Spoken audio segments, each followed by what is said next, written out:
Si nous comprenons bien notre position et que nous saisissions que notre vieil homme a été crucifié avec Christ et que, d'heure en heure, nous nous tenons pour morts au péché, alors nous sommes entrés dans la lutte de la sphère spirituelle.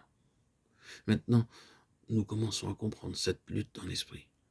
Ce n'est pas votre âme ou votre intelligence ou vos sentiments ou vos émotions ou votre corps qui doit combattre. Mais c'est une lutte dans votre esprit, c'est une lutte spirituelle contre un ennemi spirituel au moyen des armes spirituelles et d'une puissance spirituelle.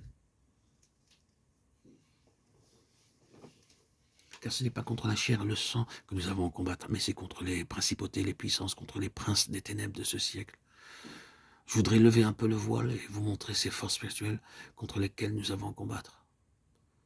Dans la Genèse, nous avons un aperçu de la sphère dans laquelle se meuvent ces forces d'opposition, ces principautés et ces puissances. La seule région du monde créé dont Dieu ne dit pas « cela était bon » fut le firmament. Dans la dernière partie du chapitre verset 28, le même mot « cieux » est traduit en anglais par « air ». Le Seigneur Jésus, dans sa parabole du semeur, parle des oiseaux de l'air qui ravissent la parole comme étant Satan et ses armées. Matthieu 13, 4, 19. Dans l'Épître aux Hébreux, chapitre 9, verset 23, il nous est dit qu'il a fallu que les choses célestes fussent purifiées. Il y a une purification de l'air qui ne peut être faite que par l'œuvre accomplie du Christ au calvaire.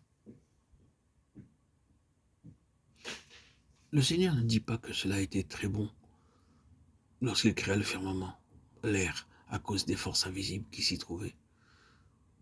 Cette déclaration se trouve confirmée très nettement dans Éphésiens 2.2, quand Paul dit « Vous avez vécu autrefois selon le train de ce monde, selon le prince de la puissance de l'air. » L'apôtre nous dit sans équivoque que le train de ce monde est gouverné par le prince de l'air. Et le plus tôt nous envisagerons ce fait, le mieux cela vaudra. Car nous parlons souvent comme si le monde pouvait s'améliorer, pouvait voir l'âge d'or au milieu d'un paganisme christianisé. Si nous vivons selon le train de ce monde, nous ne marchons pas selon Dieu, mais c'est-à-dire en accord avec le prince de l'air, qui gouverne un royaume opposé à Dieu et à son Fils Jésus-Christ.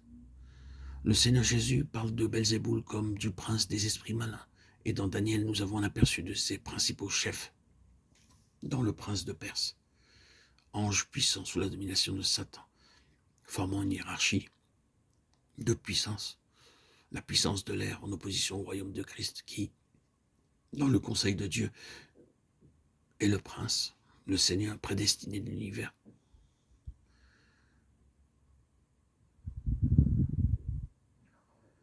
Le Seigneur ne dit pas que cela a été très bon lorsqu'il créa le firmament, à cause des forces invisibles qui s'y trouvaient.